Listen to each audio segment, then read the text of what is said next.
Vamos a retomar estas interesantes jornadas con una segunda mesa.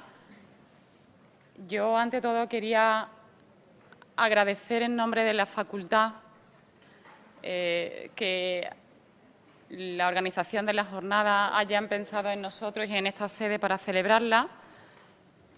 Confieso que no es fácil llenar este salón de actos y está lleno, y es todo un mérito que hay que reconocer. Y quería agradecer también que hayan querido contar conmigo para moderar esta mesa que, bueno, para mí es un honor por las tres ponentes que la integran y que van a intervenir en ella. Esta mesa, la segunda mesa, lleva por título El ciberacoso en la infancia, en la adolescencia y en colectivos vulnerables. Bueno, y en personas con discapacidad, es decir, en realidad aquellas personas que por su fragilidad o vulnerabilidad, bueno, pues pueden ser víctimas del ciberacoso. Si me lo permiten, vamos a alterar el orden de intervenciones, como está previsto en el programa, y en primer lugar va a intervenir doña Isabel Vázquez Verdugo, que es fiscal de menores de la Fiscalía de Sevilla. Yo, si me lo permiten, voy a ahorrarme, porque tiene un currículum muy extenso, lo voy a ahorrar porque lo importante es oír a Isabel, y quisiera agradecerle de todo corazón el esfuerzo que va a hacer para poder intervenir en estos momentos. Cuando quiera, Isabel. Buenas tardes a todos. Por supuesto, en primer lugar, agradecimiento a la organización por haberme invitado a participar. Y, en segundo lugar, disculpas también al auditorio. Voy a intervenir la primera, quizás alterando lo que sería el orden lógico de la exposición y marchándome a continuación. Espero poder hablar, espero poder contar lo que pensaba exponeros, pero durante el debate de la anterior mesa me acaban de decir que otra compañera de menores, muy querida, muy amiga además, Ángela Zarazá, ha sufrido un infarto. Y me marcho, en cuanto que termine de exponer, me marcho a estar con su familia y a estar con los compañeros de Fiscalía. Por eso también disculpas. No sé si me siento con la suficiente capacidad emocional para hablar, pero he querido hacerlo sobre todo por ella, porque fue una de las fundadoras de la jurisdicción de menores y una ferviente admiradora de la justicia restaurativa. Y yo creo que ella se merece que se haga todo el esfuerzo suficiente para explicar qué es lo que hacemos y, sobre todo, que lo que hacemos funciona. Terminaré, si puedo, con unas estadísticas que os demostrarán con datos que muchas veces es lo que necesitamos, que efectivamente la justicia juvenil funciona. La idea de la exposición intenta estar estructurada en tres bloques. En una primera, a partir de una serie de premisas básicas que creo que se ha hablado, en cierto modo, en la anterior mesa. En segundo lugar, hablaros de lo que es el ámbito penal, extendiéndome un poco más quizás de lo que ha hecho mi compañero, que particularmente se ha centrado en el child grooming, donde el agresor suele ser adulto. Y, en tercer lugar, creo que es imprescindible que hablemos de qué hace en estos casos la Fiscalía de Menores y qué es la jurisdicción de menores y cómo afrontamos estos supuestos. Las premisas básicas de las que hay que partir son conocidas por todos, pero por obvias entiendo que no hay que dejar de decirlas. Las nuevas tecnologías, las redes sociales, suponen el uso de anónimos, de seudónimos, de alteraciones del lenguaje y, sobre todo, de cambios en las identificaciones. Los adolescentes, sin lugar a dudas, son muy sensibles a todas esas valoraciones sociales negativas, y hay encuestas donde incluso los propios adolescentes, entendiendo portales entre 14 y 18 años, definen como más perjudicial el ciberacoso que el acoso tradicional, cuerpo a cuerpo. Sobre todo, el peligro que ello supone es que no saben quién es el acosador cuando se efectúa a través de una red social, cuando se efectúa a través de las llamadas nuevas tecnologías, y eso se deriva en que tampoco sepan en quién puedan confiar, disminuye la confianza entre los compañeros y, por supuesto, se genera un ambiente hostil que deriva también en una hostilidad incluso en el ámbito familiar. Por otro lado, la posibilidad de intercomunicación a nivel, como decía el primer ponente, a nivel ya internacional, a nivel mundial, genera una mayor incertidumbre porque no se conoce a quién va a llegar la información y tampoco se conoce cuándo va a llegar esa información. No son extraños los casos que en Fiscalía de Menores nos llegan de supuestos de acosos, de supuestos de vejaciones o de supuestos de suplantaciones de personalidad que se han sufrido, por ejemplo, cuando se ha estado cursando estudios en un centro escolar determinado y al cambio de centro escolar esas fotografías o esas difamaciones siguen circulando. Eso, como digo, genera una gran incertidumbre. La única solución que este tema tiene, yo lo cifro en 3 puntos, es la información, la formación y la sensibilización.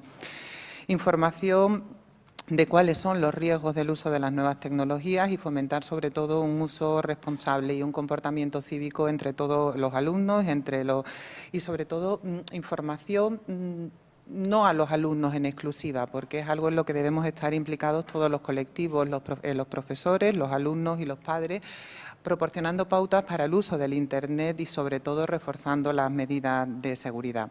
Hay también un punto en el que considero que es importante incidir, que ya se ha mencionado anteriormente, y es que 1 de cada 3 adolescentes, como se decía en ese corto, manifiesta haber sufrido un control abusivo por parte de su pareja. Hay ya una relación absolutamente directa y que, desgraciadamente, la vemos a diario también en la Fiscalía de Menores entre violencia de género y ciberacoso. Hay control a través del móvil, hay la práctica del sexting sin percatarse de las consecuencias, porque son esas fotos de contenido sexual que se remiten voluntariamente por una persona, normalmente una chica, se remiten en concepto de fidelidad y luego se utilizan bajo el prisma del acoso machista. Se ha detectado también que hay un 28% de menores, de chicas adolescentes que denuncian ya esa violencia de género a través del ciberacoso. Por supuesto, la otra vertiente, aparte de la violencia de género, sería el sufrimiento de las humillaciones a través de las redes sociales en los centros educativos. El problema con el que contamos es que se generaliza la conectividad entre los niños y adolescentes y eso provoca que la problemática vaya al alza. Hay ya, igual que veíamos, un incremento de la violencia de género a través de las redes sociales, también hay un incremento del acoso tradicional a través de esas redes tradicionales.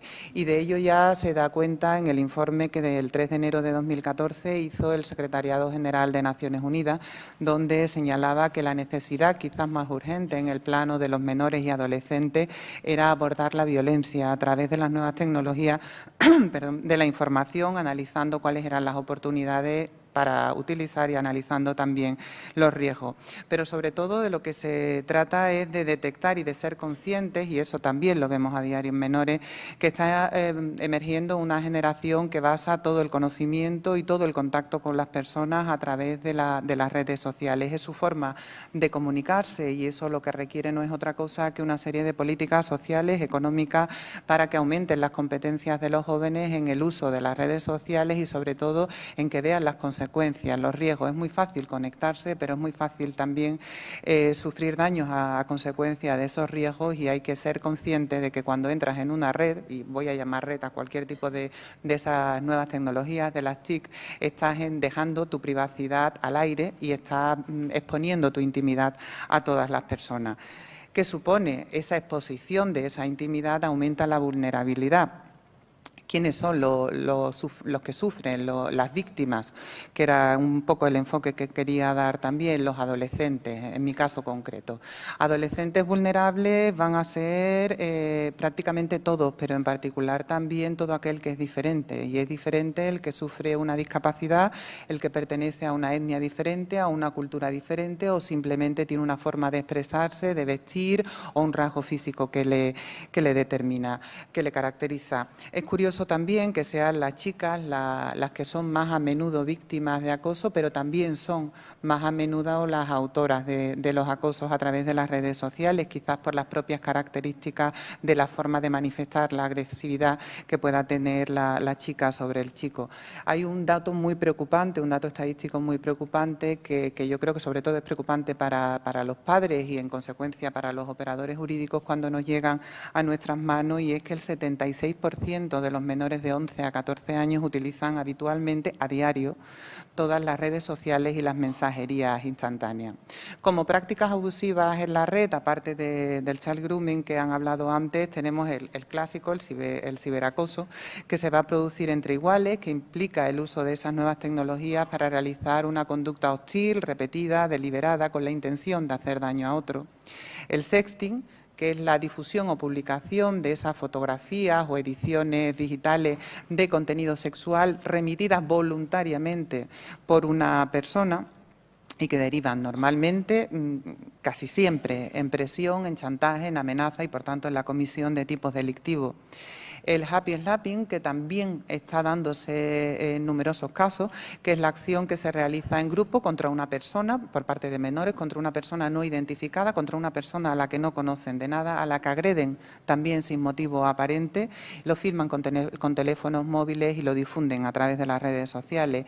Y luego, por supuesto, el gran bloque donde podemos encontrar toda la tipología que queramos, desde el intercambio de insultos breve y acalorado, con el lenguaje vulgar que se ciña ahí, el hostigamiento a través de la emisión de vídeos o de fotografías denigrantes, la propia denigración, hablando de una persona en redes sociales, en chat, en la mensajería de WhatsApp, básicamente en tono despectivo o falso, o enviando fotografías que pueden comprometer su intimidad, la suplantación de la personalidad en una cuenta para enviar información comprometida, la violación de la intimidad para hacer un engaño en la tercera persona que lo reciba y hacer que comparta secretos de la misma, y una de las que quizás hace más daños y no somos conscientes, que es la exclusión, la privación a una persona de la posibilidad de participar en los chats sociales. Las agresiones son todas, como vemos, agresiones electrónicas, y normalmente aquí el ofensor se mueve por razones de rabia, de envidia, de venganza o, más gravemente, por emociones negativas tras una ruptura sentimental. Enlazamos aquí de nuevo con la violencia de género. Como factores de riesgo, como los genéricos, la accesibilidad, la distorsión del tiempo, la intensidad, la rapidez para contactar, la intimidad acelerada, que parece que es lo que se busca en la actualidad, y sobre todo la facilidad y la impunidad que aparentemente ello conlleva. No se ve a la víctima y parece que entonces sea más fácil agredirla. Como factores individuales, que eso sí se observan diariamente en nuestro trabajo y que yo creo que es la premisa inicial, el factor individual de riesgo es la necesidad de dominar y controlar a otra persona. La impulsividad, la baja tolerancia a la frustración, la dificultad para cumplir las normas y, sobre todo, el tener o convivir con personas agresivas, tener relaciones agresivas en el círculo familiar. Los niños, los adolescentes son esponjas, reproducen, ya lo sabemos por el síndrome de la mujer maltratada. Los hijos de maltratadores suelen ser maltratadores también, y me temo que cuando se convive en un ámbito familiar de relaciones enormemente agresivas, una forma de manifestar esa agresividad puede ser ese acoso. Las consecuencias en la víctima, gravísimas: estado emocional negativo, ansiedad, baja autoestima e incluso intentos de autolisis, en algunas ocasiones también llegados a consumar. Como datos estadísticos que pueden resultar muy interesantes para situar el tema, y que se ha basado en un análisis de varias fiscalías de reforma de menores, el 73% de los ofensores y el 62% de las víctimas tienen entre 14 y 15 años. El 43% cursa entre segundo y tercero de la ESO, el 56% de las víctimas son chicas, el 70% de los ofensores, para ellos, es su primer contacto con la justicia juvenil, es decir, empiezan por ahí, con lo cual es también muy importante las consecuencias que a esa acción le demos para que no vuelvan a repetirse, y el 16% de las víctimas ha tenido a consecuencia de estos actos que demandar atención en la salud mental. Un dato que a mí me preocupa además enormemente, y dentro de esta estadística, es la percepción del riesgo.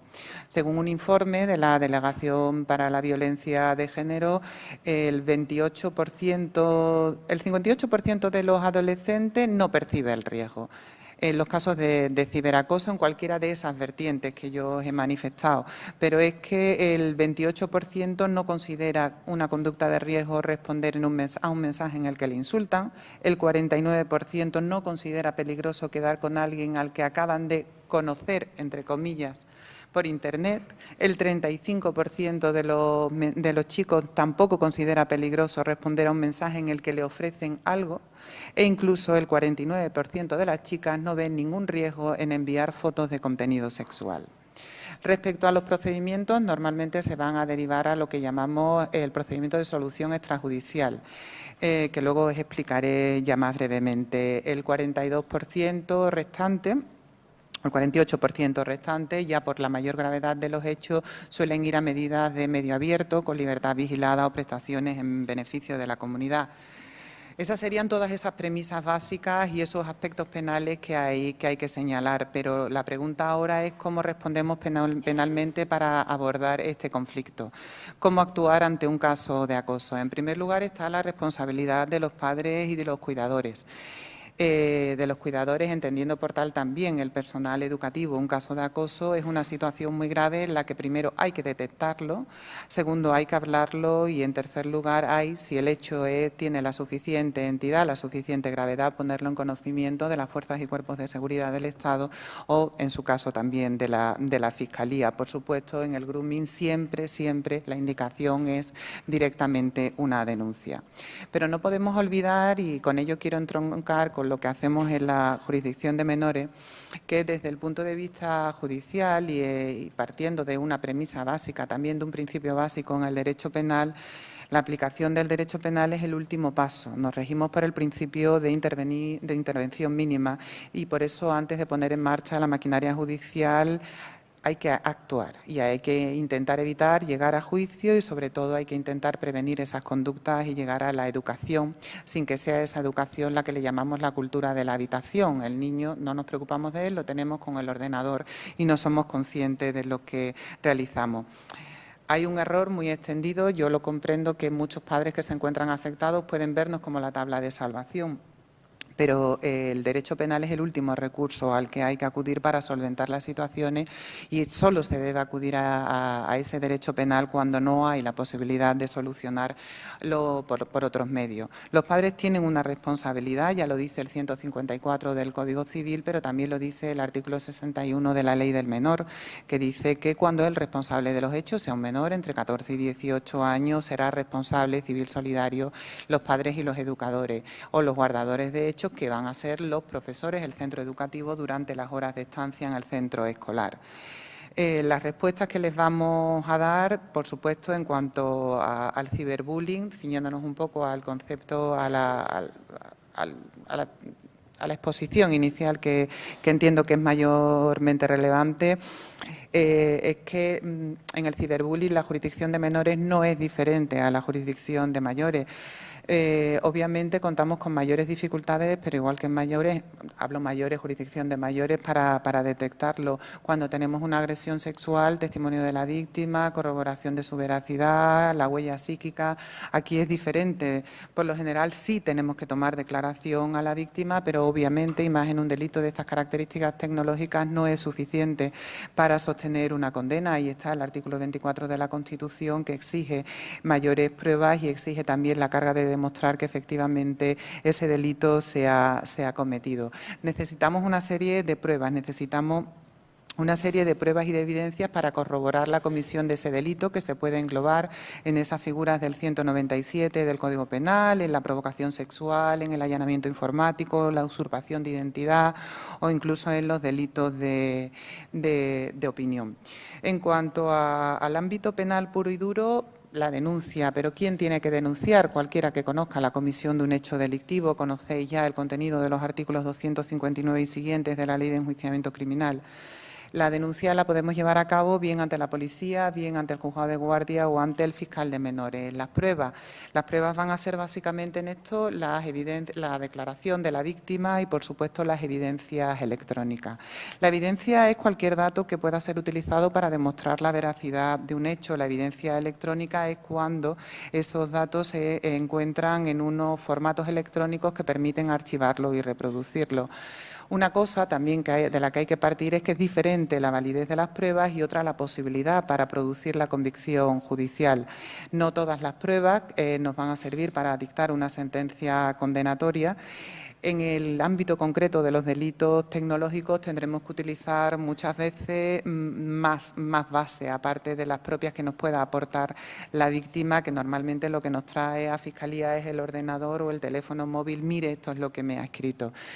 El fiscal realiza la instrucción, como sabéis, en la jurisdicción de menores en caso de afectación de derechos fundamentales, como puede ser entrar en esos ordenadores o en esos smartphones. Será necesario solicitar una autorización judicial para copiar registros, para realizar comunicaciones electrónicas, para comunicar o copiar también cualesquiera sean los datos de tráfico. Normalmente vamos a intentar trabajar con esos archivos de texto, vamos a intentar los registros de todos los programas, pero sobre todo vamos a intentar obtener todas esas pruebas con validez para luego poderlas utilizar, y la única fórmula es hacerlo de una forma que sea lícita, es decir, que no estemos provocando el delito, que no incitemos al sospechoso a la comisión de determinadas acciones para así poderlo autoimplicar y, por supuesto, que no se vulneren los derechos fundamentales de terceros.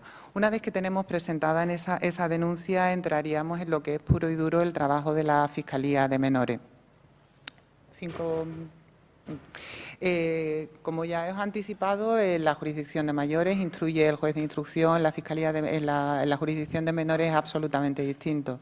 Bueno, no se habla de instrucción porque eso supondría, en cierto modo, la usurpación de una función judicial. El fiscal investiga y el fiscal tiene que hacer acopio de todos los datos necesarios para poder evacuar posteriormente un escrito de acusación, que en menores se llama escrito de alegación, para tampoco estigmatizar al menor agresor, que en el caso de esta jurisdicción es denominado menor infractor, para tampoco estigmatizarlo. La característica fundamental del procedimiento de menores yo la definiría en una palabra: flexibilidad. Flexibilidad en la adopción de la medida y flexibilidad en la ejecución de esa medida. Una vez que nos llega a nosotros la denuncia y realizamos ese acopio de material probatorio suficiente, el fiscal decide en ese momento en unas diligencias que se denominan diligencias preliminares, que son diligencias preprocesales.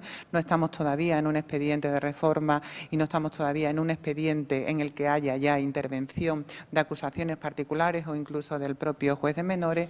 Tenemos ya aquí la posibilidad incluso de no seguir adelante, no porque el hecho no se haya cometido, sino porque el artículo 17 de la Ley del Menor nos ofrece la posibilidad del desistimiento. Nosotros interrogamos a la víctima, interrogamos al agresor, interrogamos al menor infractor, y si vemos que hay suficiente reproche ya en el ámbito familiar, si es un hecho leve que no se ha cometido, por supuesto, con violencia, y por supuesto también que la víctima asume que ha sido ya se le ha pedido perdón, o que ha asumido que ha sido un hecho puntual, que no se va a volver a repetir, no porque tenga miedo a enfrentarse con la víctima, sino por la leve entidad y por el reproche que ella tiene. En ese caso podemos adoptar la postura del desistimiento. También puede ocurrir que el menor sí merezca un reproche, pero no un reproche digno de ser llevado a juicio y adoptar una medida incluso privativa de libertad contra él.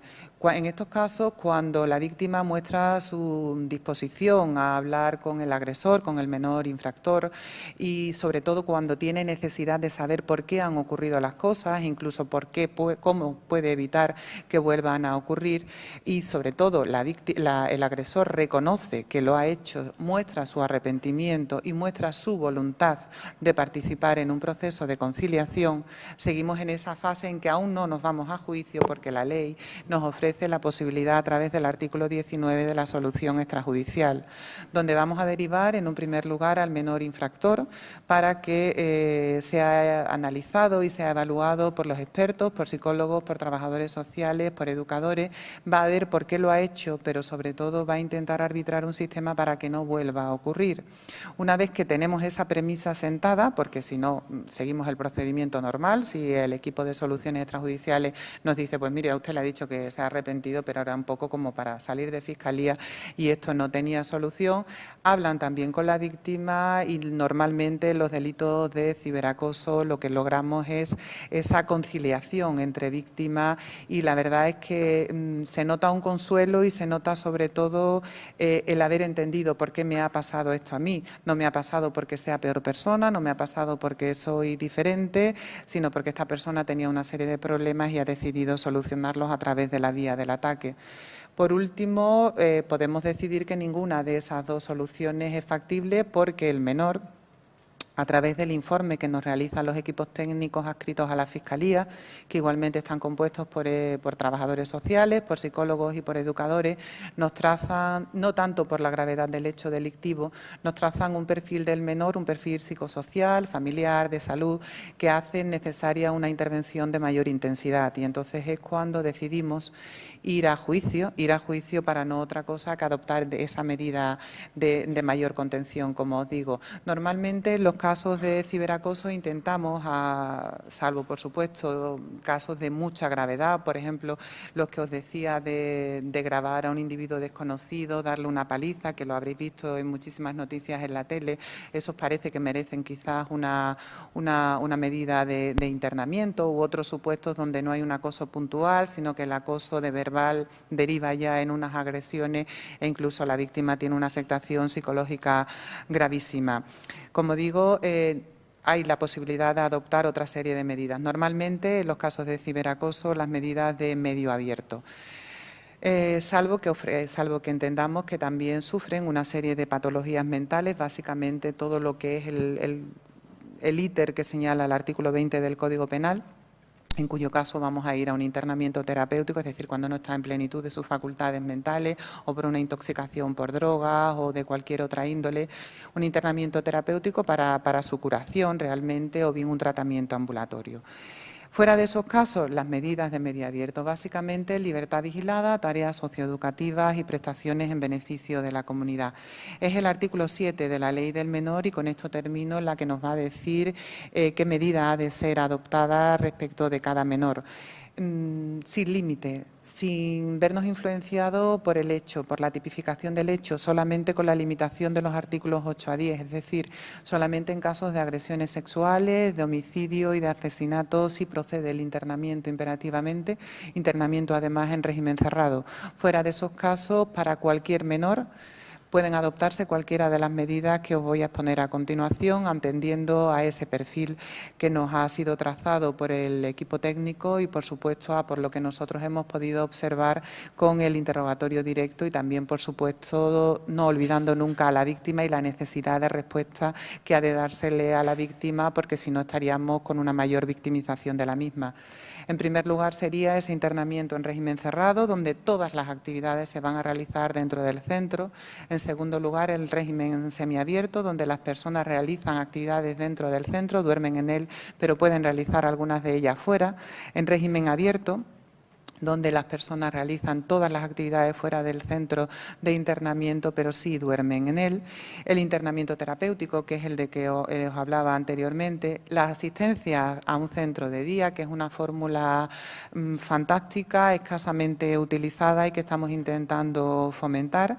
Las personas condenadas o sometidas a este tipo de medidas van a residir en su domicilio habitual, pero van a acudir a diario a este llamado centro de día, donde se le van a suplir todas las carencias. Es decir, normalmente si fuera una condena por un delito de ciberacoso, le someteríamos a un taller de conocimiento de las nuevas tecnologías, del alcance y de los riesgos. Si se ha cometido a través de esas nuevas tecnologías un delito de violencia de género, también se le sometería a un taller para conocer qué es la violencia de género y el alcance de la misma y todas las ideas que se os puedan ocurrir. O sea, parece lamentable, nosotros trabajamos con niños de 14 a 18 años, pero muchas veces se les manda a centros de día para que aprendan a leer y a escribir.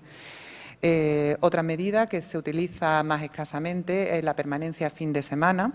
Se les obliga a estar en un domicilio, el suyo, o en un centro hasta un máximo de 36 horas cuando se percatan tanto los especialistas como nosotros mismos que tienen un perfil delincuencial que se produce precisamente durante esa etapa. La libertad vigilada, que es la reina, la medida estrella en este tipo de delitos de acoso, que supone no otra cosa que hacer un seguimiento de la actividad de la persona, acompañada normalmente por una serie de reglas de conducta, y aquí entramos también, como os decía, en el centro de día, en todas las medidas que se os ocurran para evitar que esto pueda ocurrir, desde que se someta a un tratamiento de desintoxicación, desde que asista a talleres de educación vial, de libertad sexual, de identidad de género, todo aquello que entendamos que va a permitir hacer de esa persona una persona de provecho y deje de ser un menor infractor y pueda volver a reintegrarse en la sociedad y convivir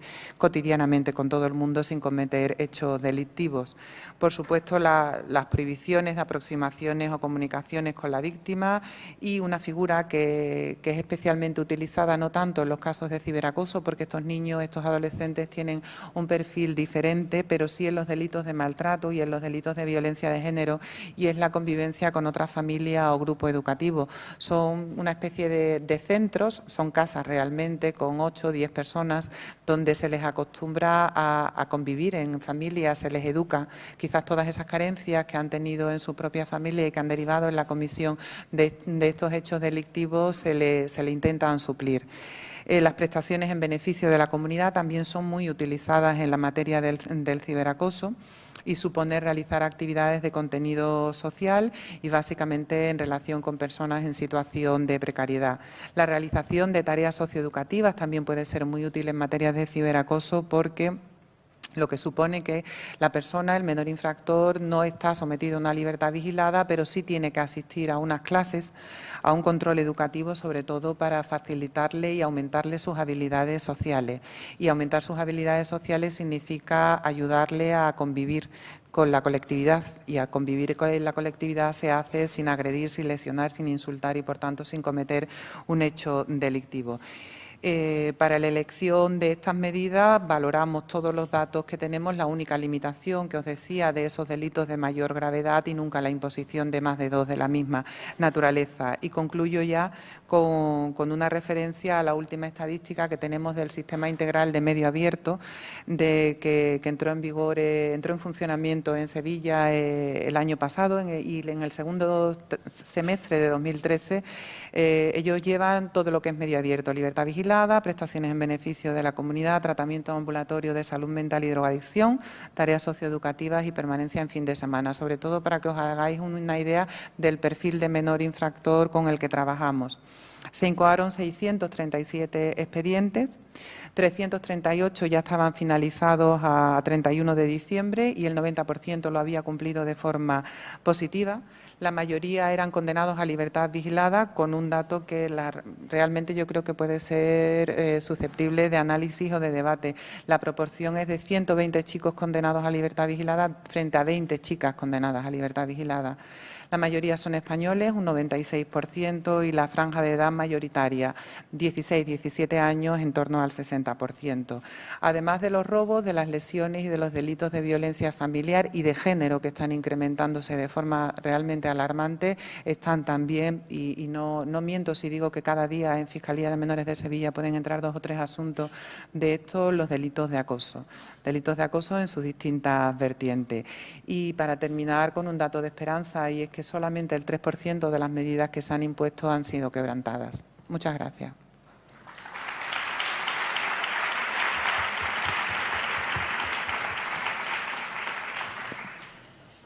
Bien, bueno, muchas gracias, Isabel, por el esfuerzo emocional que has hecho, y felicidades, porque es muy, muy difícil sintetizar de la manera que has hecho la labor de la Fiscalía y la jurisdicción. Muchísimas gracias.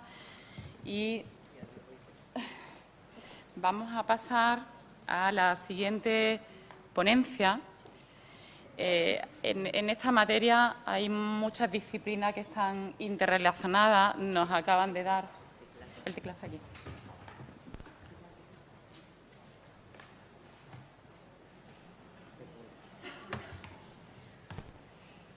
como decía, que hay muchas disciplinas que están interrelacionadas.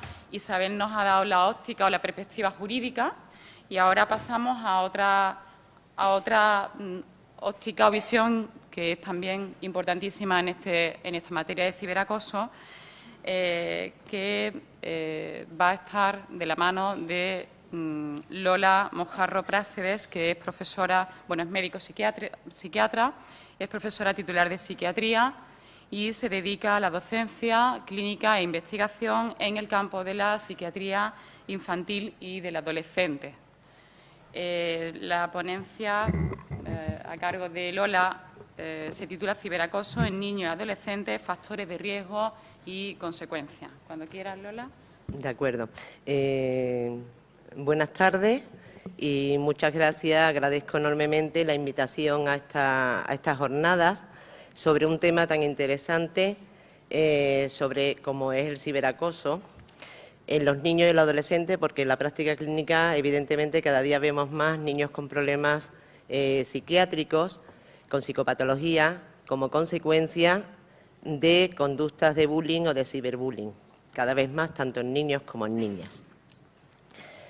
La definición de ciberbullying es exactamente igual que la de bullying, solo que el uso que se hace es por vía electrónica.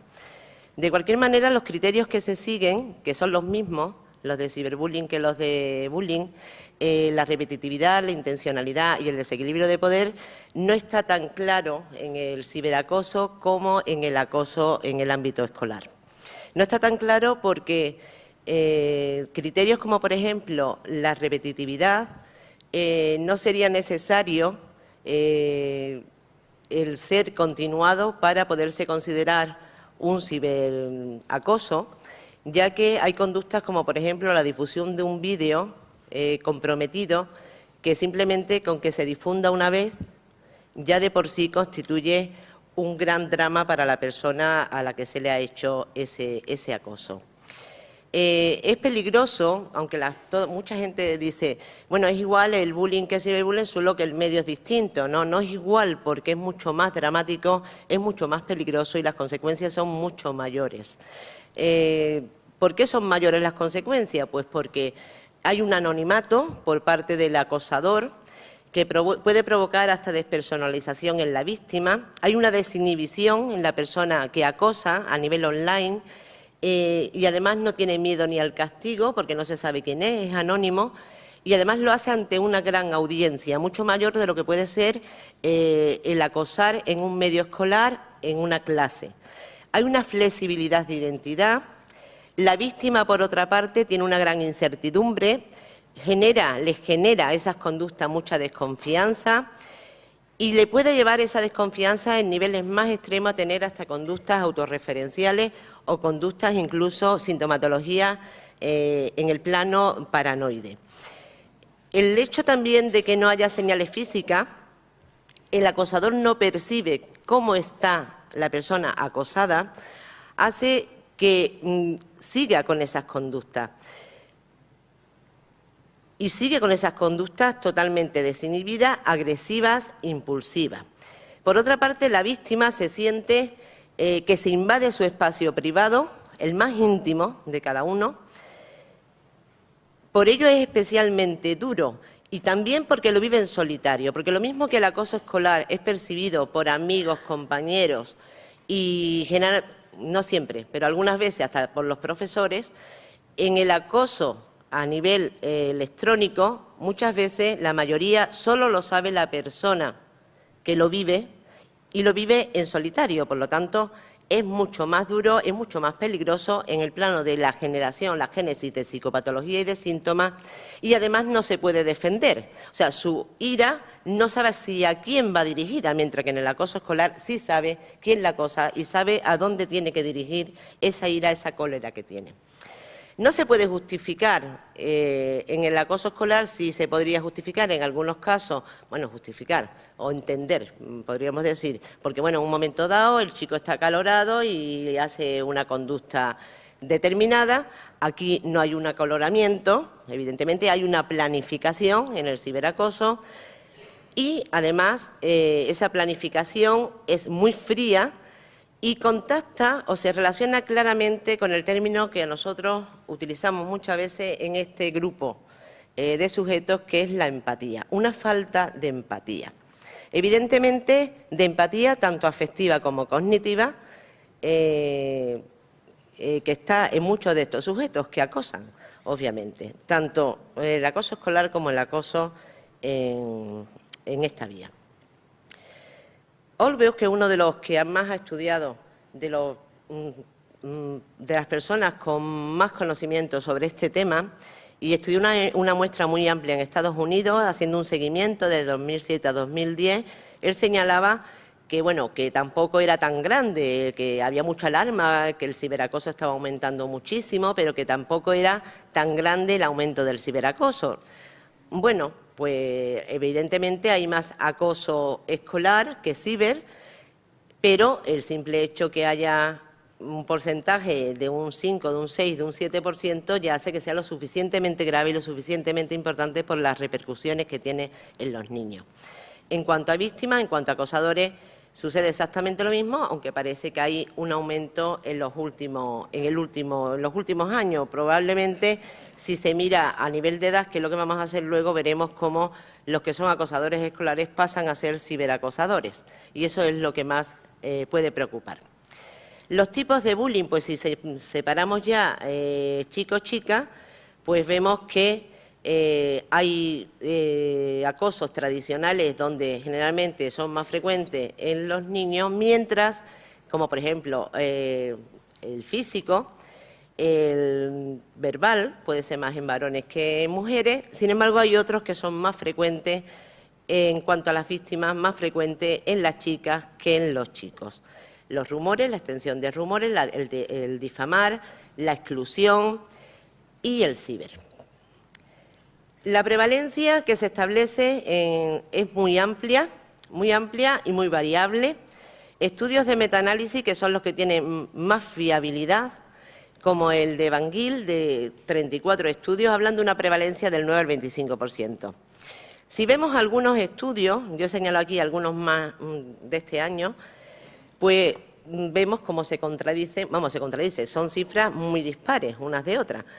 Por ejemplo, ANC habla de un 36% de ciberbullying en varones y un 15% mujeres, o sea, más varones que mujeres, mientras que Gans señala más mujeres que tienen relación con el ciberbullying, y Mesías también habla de más mujeres acosadas y más mujeres ciberacosadas, mujeres más acosadas, de un 22% en comparación con un 10% de varones. Por lo tanto, hay una variabilidad dependiendo de los estudios, unos señalan más chicos, otros señalan más chicas, y bueno, depende claramente, cuando hay tantas diferencias en tasas de prevalencia, depende claramente de las muestras que se utilizan y de la medida textológica que se utilizan.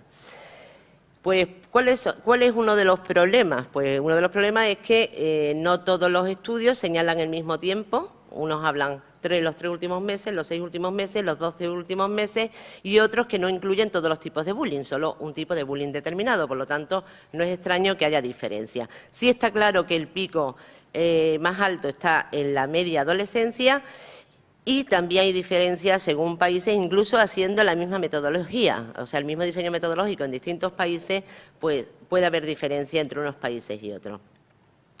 ¿Qué motivos alegan? Aquí también hay diferencia. Los acosados, la mitad, los que han sido acosados, la mitad no les afecta. El resto, si se sienten tristes, deprimidos, luego hablaremos ampliamente de la depresión, y con cólera, con ira. ¿Y los motivos de los acosadores? Pues bueno, para divertirse, sentirse populares y poderosos. Yo creo que el sentirse populares y poderosos es uno de los factores de más peso para que un chico o una chica acose a su semejante, y 1 de cada 5, pues bueno, luego se sentían culpables. Las mujeres, más que los varones, sufren difusión de rumores, recibir fotos, conductas sexuales, y los varones más amenazas. Si vemos por edad, es llamativo, y es importante también entenderlo, cómo el acoso escolar va disminuyendo desde los 14 años hasta los 16, luego sigue disminuyendo, pero hay una bajada muy grande desde los 14 a los 16, mientras que el ciberacoso va aumentando. Hay que tener en cuenta que el 80% de los niños que son víctimas acosadores, las dos cosas, o acosadores a nivel escolar, luego son ciberacosadores o ciberacosados. Solo un 10% de los niños implicados en ciberbullying no han estado implicados en conducta de acoso escolar. Por lo tanto, la prevención es vital en esos años, en los 14, los 15, los 16. Para no llegar a los 18, pues con cifras de un 7% aproximadamente de chicos y chicas implicados en conductas de ciberbullying. Este es otra gráfica donde se ve muy bien la bajada.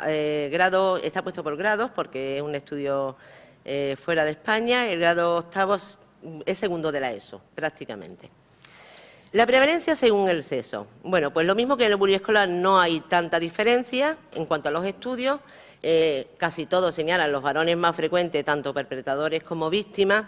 En el ciberbullying no está tan claro. Hay estudios que señalan mayor frecuencia de chicos que acosan, otros estudios no señalan diferencias de género y otros estudios concluyen que perpetran, o sea, que acosan más las mujeres que los varones.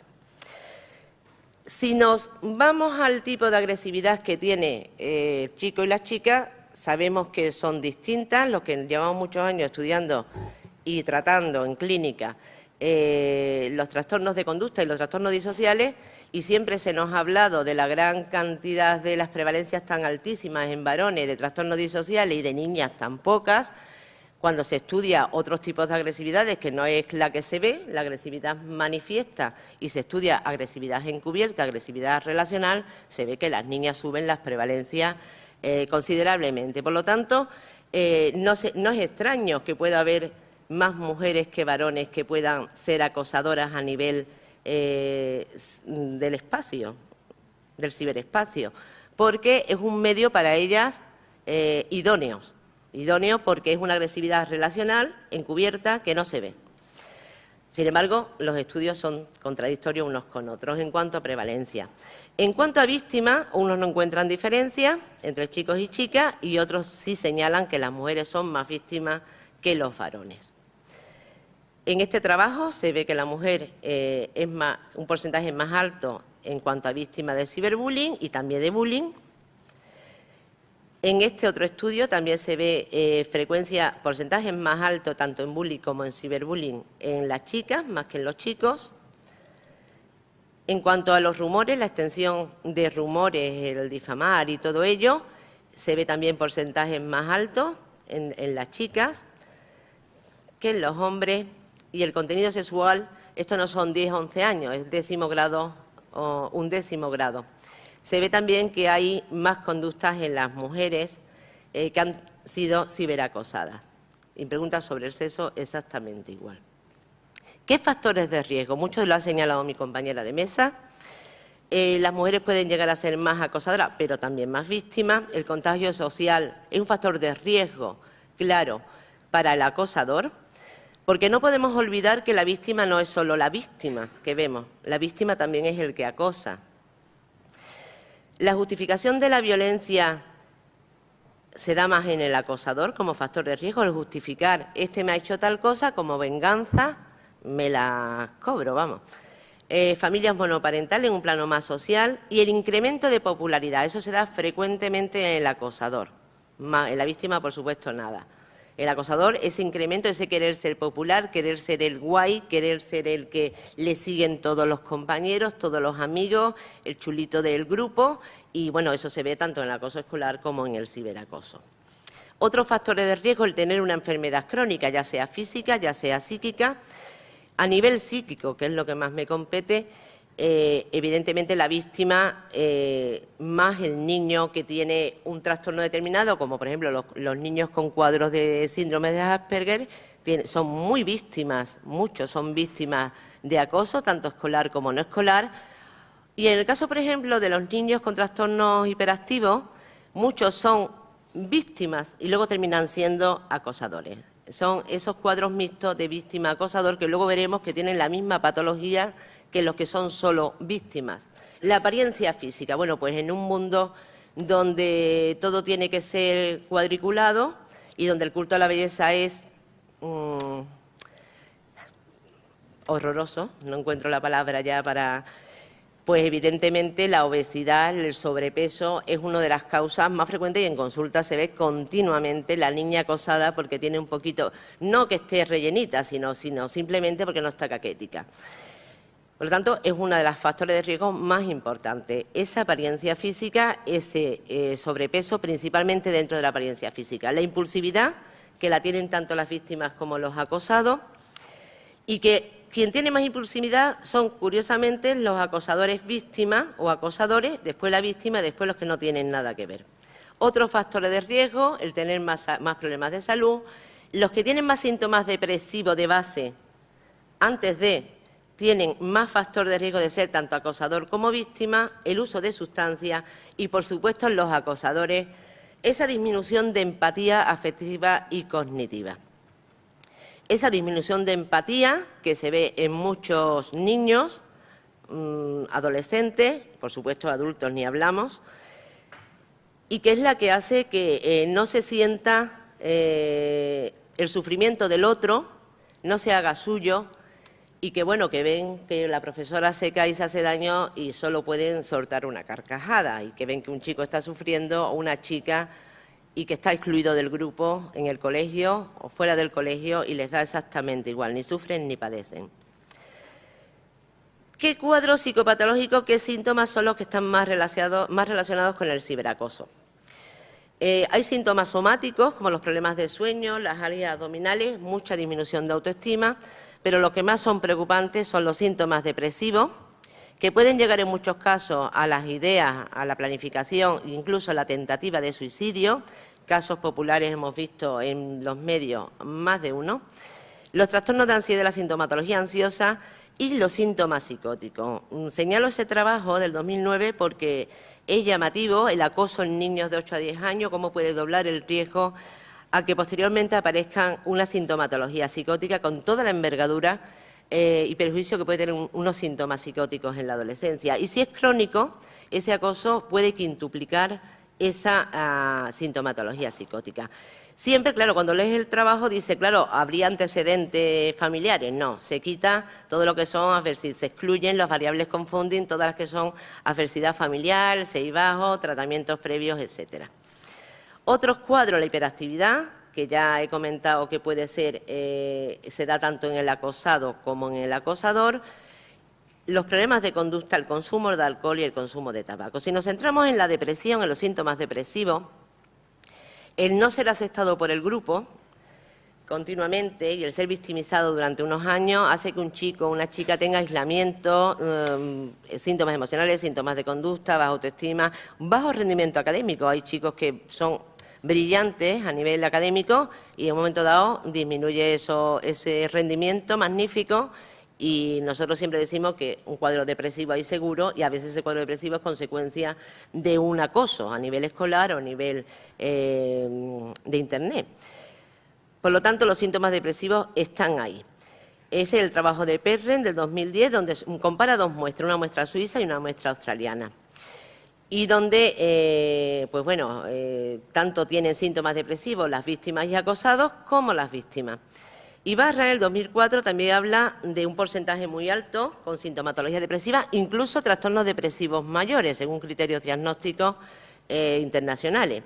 Y habla de un empeoramiento funcional en una de las áreas de funcionamiento, comparado con el 4% de los chicos y chicas que tienen trastornos depresivos mayor. O sea, el que está, podríamos decir que estaría como más depresivo que el depresivo base. Por lo tanto, eso es importante, la intensidad de la depresión en estos sujetos. Otro estudio habla de cómo el porcentaje, el 75% de los sujetos que tienen tristeza, que son víctimas de ciber, y que es significativo en mujeres, cómo tienen una extrema tristeza, más del 50%, se sienten frustrados, tienen miedo, tienen pensamientos de suicidio y se autolesionan hasta un 2-3%. Aquí podemos ver cómo quienes más sufren son los ciberacosados, pero también los que son ciberacosados y también tienen acoso escolar. Y cómo la probabilidad o la odds ratio de ese acoso y ciberacoso esté muy relacionado, tremendamente relacionado con la tristeza, con las ideas de suicidio, con la planificación suicida, con los intentos de suicidio, incluso con el intento y que requiere tratamiento después. Y si ven ustedes en la diapositiva, es claramente las cifras más altas en los ciberacosados y en los que son ciberacosados y tienen acoso escolar. El porcentaje de fumadores también es más alto en los ciberacosados, acosador víctima y acosador, fuman más, beben más, consumo de tabaco y alcohol más alto también en el ciberbullying que en el bullying. También es verdad que el ciberbullying se da más en la adolescencia y el bullying más en edades más precoces, por lo tanto tampoco es tan significativo. Y si vamos al pronóstico, ¿qué pronóstico tienen estos chicos? Pues bueno, hay estudios que asustan muchísimo. El 55% han tenido, este es un estudio se hizo con el registro oficial de Estocolmo, 55% de los que habían sido acosadores tenían a los 24 años una condena, el 36% tenían 3 o más condenas. ¿Qué tenían estos chicos, ya jóvenes adultos o adultos? Más conductas antisocial, más trastorno de personalidad antisocial, más dependencia al alcohol, más conductas delictivas, más problemas psicológicos y físicos, más riesgo de depresión y de ideas suicidas también. Porque claro, aquí hay un tema que se van entrelazando. Y es que muchos de estos niños disociales, cometan acoso o no cometan, terminan prácticamente casi igual. De hecho, la conducta de disocialidad es la que le lleva, ese trastorno de disocialidad es el que le lleva a ser acosador. Muchas veces esos trastornos disociales están unidos a cuadros depresivos de base. Por lo tanto, yo digo que son víctimas también, algunos de ellos. Otros, por supuesto, no son víctimas de nada. ¿Cuáles son los que están más perjudicados? Los que son víctimas y son acosadores. Son los que tienen mayor síntomas, ya no solo de la esfera internalizante, sino de la esfera externalizantes también. Y a largo plazo, las víctimas, evidentemente, muchos cuadros depresivos, el vivir una adolescencia con esas características, desde luego, y si ha tenido los dos tipos de acoso, pues es algo complicado luego de poder subsanar. Más consumo de alcohol, más consumo de tabaco, menos rendimiento académico, más trastorno por estrés postraumático, fobia social en muchísimos casos y más trastorno de personalidad. Bien, yo quería señalar, por último, que el cuadro es muy interesante, que el ciberbullying es mucho más peligroso que el bullying escolar, por eso no tenemos que olvidar, porque sea más peligroso no tenemos que olvidar al bullying escolar, claro.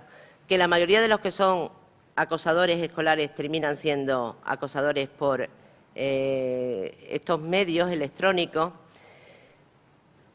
que hay que tratar o ver qué patología hay detrás de la víctima, pero también hay que ver en plan prevención, a nivel de prevención, qué patología hay detrás del que acosa, sobre todo en el colegio, que no podemos decir, bueno, es que el niño es muy malo, la niña, y por eso es malo. Bueno, eso de malo, quitando los que no son empáticos, que eso no tiene poco remedio, la mayoría sí pueden llegar a ser empáticos en un momento dado. Y bueno, que la prevención es importante, que no podemos ir a la ligera diciendo, bueno, se le castiga y no, que hay que tratarlos psicológicamente, que hay que ver qué hay detrás, que hay que profundizar en cuáles son los motivos y las razones, que muchas veces se ataca a la familia diciendo, bueno, la familia es la que genera la agresividad. Pues no, eso era hace 20 años. Ahora mismo tenemos muchos niños en clínica donde no son familias, no digo modélicas porque realmente no sé lo que es una familia modélica, pero familias desde luego que no son ni agreden ni nada por el estilo y que el contagio social es importante en la adolescencia y en esta cultura en la que vivimos ahora mismo, pues evidentemente no hace falta tener una familia nefasta y con muchos ingredientes para que el niño tenga un trastorno disocial y sea acosador ni nada por el estilo. Por lo tanto, no culpemos a la familia, no culpemos a los colegios. Vamos a dejar de culpar tanto a la sociedad y vamos a centrarnos en que esos niños salgan para adelante, tanto las víctimas evidentemente, como los acosados. Y, bueno, nada más. Gracias por oírme. Nada más.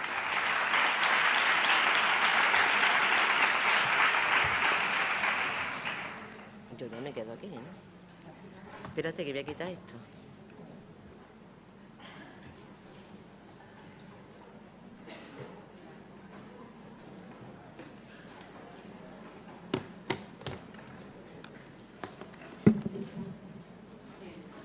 Bueno, muchísimas gracias, Lola. Bueno, se han puesto sobre la mesa muchísimas cuestiones que seguramente suscitarán algunas dudas, preguntas que podremos ahora plantear después de la última intervención, que corre a cargo de doña María Ángeles Sepúlveda García de la Torre. Bueno, pues María Ángeles, doctora por la Universidad de Sevilla, ya su tesis doctoral, puedo decir el título, lleva por título El trastorno del estrés postraumático en víctimas de agresiones sexuales menores de 20 años.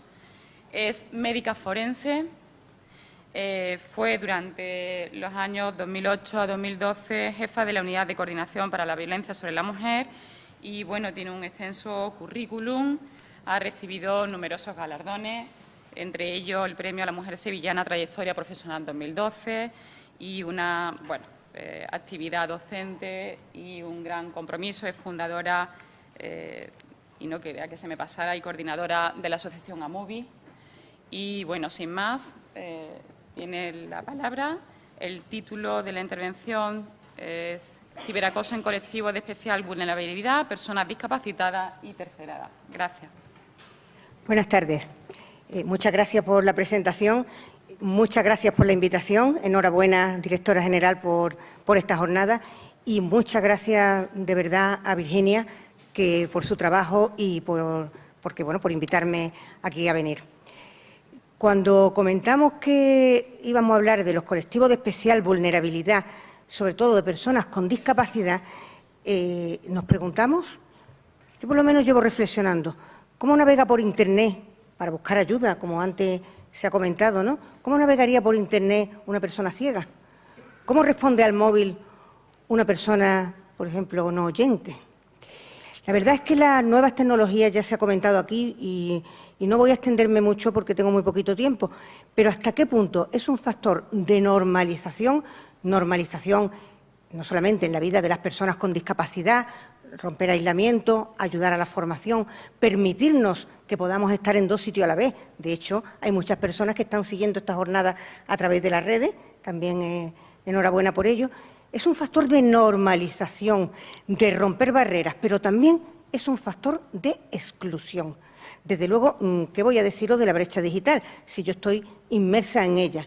Es un factor de exclusión no solamente en estar ideando para personas con discapacidad o personas que son más mayores, entre las cuales yo ya me incluyo, no solamente estar ideando algo accesible y adecuado, sino también, en general, tendríamos que distinguir entre los nativos digitales o, bueno, los que ya estamos en otra época, porque además, cuando estamos hablando precisamente de lo que aquí nos trae, del ciberacoso, además del efecto en las víctimas, el efecto en acosadores o acosadoras, el efecto en la sociedad, yo quiero hablar también de la alarma social, por supuesto, y la alarma familiar que genera en las personas que no tenemos tanta desenvoltura digital.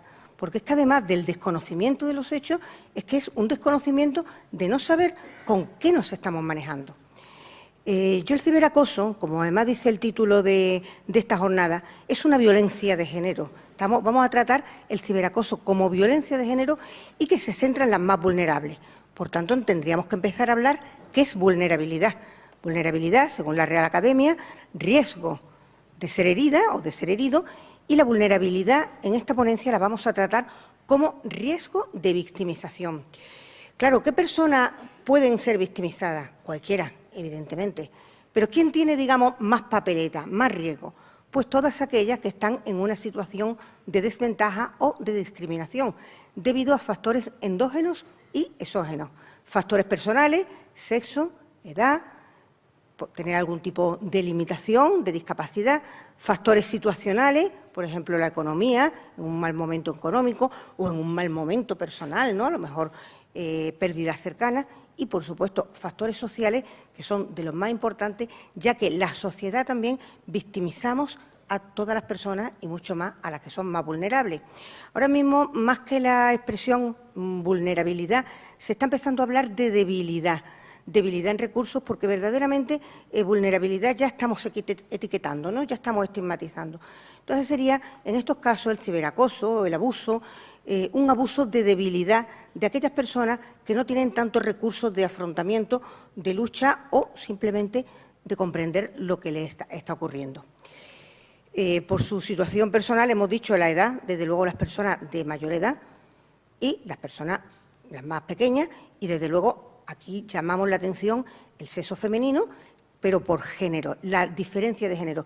Todas las mujeres con discapacidad se convierten en las víctimas más vulnerables, no voy a decir en víctimas idóneas ni en víctimas propicias, pero sí en las más vulnerables, porque hay dos factores de discriminación, el factor género más el factor discapacidad.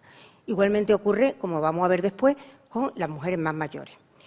Claro, tendríamos que empezar por la base, ¿no?, que es una discapacidad, porque muchas veces decimos, bueno, se le llama discapacidad a todo, discapacidad visible, discapacidad que no se ve.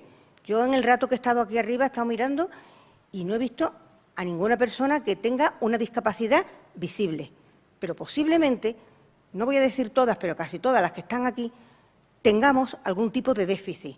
Déficit que se convertirá, por supuesto, o puede convertirse en discapacidad, porque, aunque esté invisible, convivimos con la discapacidad y todas las personas tenemos un riesgo muy alto de ser discapacitadas en muy poco tiempo, de tener un tipo de discapacidad. Entonces, ¿qué sería la discapacidad? Bueno, yo lo voy a definir según la Convención de los Derechos de las Personas con Discapacidad de Nueva York, aquellas personas que tengan deficiencias físicas, mentales, intelectuales o sensoriales a largo plazo y que al interactuar con diversas barreras pueden impedir su participación plena y efectiva en la sociedad en igualdad de condiciones que las demás. Esta definición tan larga se centra, uno, efectivamente, en tener una deficiencia de cualquier tipo, física, sensorial, intelectiva, a largo plazo, es decir, se refiere a la permanencia o a la cronicidad.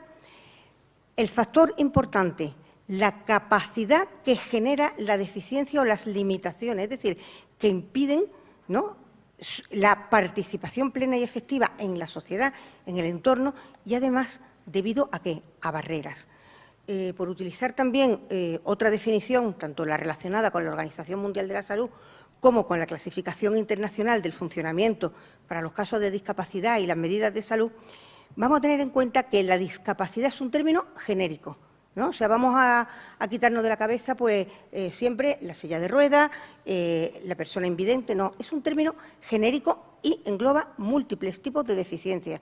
O sea, que estamos ya sentando las bases de una heterogeneidad. Si hay una heterogeneidad y una amplitud en las discapacidades, lógicamente habrá una heterogeneidad y una amplitud en las consecuencias que nos vamos a encontrar después. Lo segundo, que es lo que he dicho antes, las limitaciones para desarrollar actividades y la restricción para la participación social.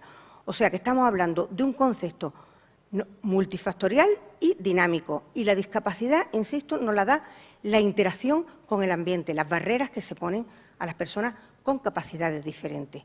Capacidades diferentes que no solamente son barreras arquitectónicas, sino también, por supuesto, barreras de todo tipo y lo que sería el aislamiento. Bueno, pues quedándonos con este concepto heterogéneo, amplio, diferente, multifactorial, dinámico e interactivo de la discapacidad, pues podríamos hablar de un elemento de exclusión que se llama ahora mismo el normalismo. Se excluye a las personas que no son normales, que es lo normal, ¿no? Un determinado peso, una determinada forma de actuar, de ser o de comportarse. Desde luego esto choca con la cultura, por supuesto, patriarcal, con la cultura tradicional. Y, bueno, voy a aludir a lo que comentó antes Isabel, la fiscal, cuando dijo que el ciberacoso era más frecuente en personas diferentes.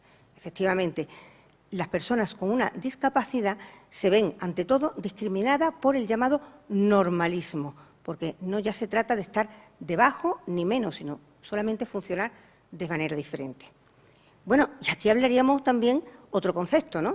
Otro concepto, porque si vamos a hablar del ciberacoso en personas con discapacidad, tenemos que entender qué es discapacidad, y en personas de la tercera edad, pues ¿qué es tercera edad? Cuarta edad, adultas mayores, viejos, ancianos, ¿cómo les llamamos? ¿Quiénes son? ¿Quiénes entramos dentro de este grupo? Parece que en general se entra las personas entre los 65, los 70 años, ya coincidiendo con la edad de la jubilación. La expresión mayores se utiliza más en España y en Europa, las adultas mayores en América Latina. Y cuando se habla de viejos y de viejas, que es una expresión, bueno, que incluso en Argentina, como sabéis, mi viejita es algo cariñoso, pero tiene un contenido muy peyorativo. Y si hablamos de ancianos, ya lo estamos, bueno, utilizando el estereotipo. Entonces, realmente la tercera edad o las personas mayores, esto estamos ante un concepto antropológico y social porque ahora mismo se presta confusión, ¿no? Es un límite de edad. La verdad es que con el aumento de la esperanza de vida, gracias, por supuesto, a la medicina y la ruptura de estereotipos, hasta hace muy poco había unos estereotipos muy concretos de cómo se tenía que vestir, cómo se tenía que comportar, qué tipo de actividad tenía que llevar una persona más mayor. Afortunadamente, se están rompiendo los estereotipos en comportamiento y aspecto. Esta imagen es estereotípica. Fijaros qué chiste, ¿no? Más poco gracioso. Por una parte, te pone a una señora mayor con estereotipo de anciana, ¿no?, con su moño, pero por otra parte, como diciendo, bueno, está en las redes, está jugando con el ordenador, pero está jugando a hacer puntos. Volvemos al estereotipo del viejismo y al estereotipo de género, ¿no? Por supuesto, no puede estar leyendo la prensa económica en ningún momento. Entonces, lo que estaba comentando, que esto dificulta evidentemente cualquier tipo de estudio en personas mayores, en las personas envejecientes. Y no solamente dificulta cualquier tipo de estudio, sino que es que yo me he encontrado con auténticos problemas, por no decir que no he encontrado prácticamente datos, como comentaré después, de acoso o ciberacoso en tercera edad, porque es que tendríamos que empezar a definir dónde está el límite. Bueno, y ya que deciros de esto, ¿no? La cultura de la imagen, antes lo ha comentado Lola, con mucho acierto. Por supuesto, el patriarcado y el machismo, que hace que para las mujeres mayores se tenga un patrón de medir muy diferente que para los hombres mayores, ¿no? Y, por supuesto, todos los mitos, toda la idea errónea y todo lo que significa el consumismo y la no productividad. Si esta persona es mayor o está jubilada, no es productiva, luego no sirve. Y tenemos una cultura de la imagen tal que la confusión del aspecto, la confusión que además nos ayudan, por supuesto, las cibertécnicas, ¿no?, con el Photoshop, etcétera, pues lo único que hace es dañar aún más la imagen y crear una auténtica gerontofobia. Este tipo de personas también, me gusta mucho un libro que leí sobre las personas amortales, es decir, todas aquellas que luchan contra su aspecto, luchan con algo tan básico como es que evolucionamos mentalmente y físicamente. Tenemos que evolucionar, por tanto, la madurez y la vejez es un grado. Esta lucha y este comportamiento en su imagen, en su aspecto y en intentar mantenerse todas como un adolescente o como una adolescente, se le ha llamado las amortales. Y lo mismo que antes nos encontrábamos el normalismo y en las personas con tercera edad o cuarta edad, pues cuando no se comportan de acuerdo con los estereotipos, es que no se comportan de acuerdo con lo que se espera de la normalidad. Otro tipo de discriminación, además del género, sería la del edadismo. Bueno, pues hemos hablado muy brevemente, pero lo que sería factor de vulnerabilidad, muy claro, principalmente mujeres, principalmente edades más adultas o más pequeñas, y las personas que tienen discapacidad, entendiendo la discapacidad no como déficit, sino con la barrera, pues evidentemente son más vulnerables.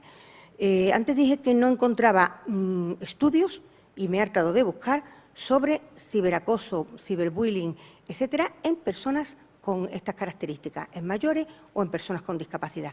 Solamente en el estudio de generación interactiva, donde establece pues, un perfil más frecuente de chicas alrededor de los 13-16 años, pero nada prácticamente de temas de discapacidad de mayores, insisto, ahora comentaré lo de la debilidad en recursos.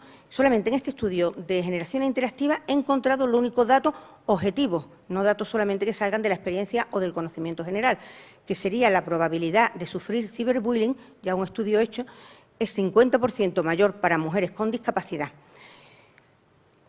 Entonces nos encontramos que si son personas, debilidad en recursos y además colectivos de por sí invisibles, pues todo ello, porque si encima no hay datos, aumentamos con la invisibilidad del problema, aumenta la falta de datos, aumenta el desconocimiento y, por tanto, vuelve a aumentar en que sean aún más débiles en recursos y mayor invisibilidad del colectivo. Esto es una pescadilla que se muerde la cola.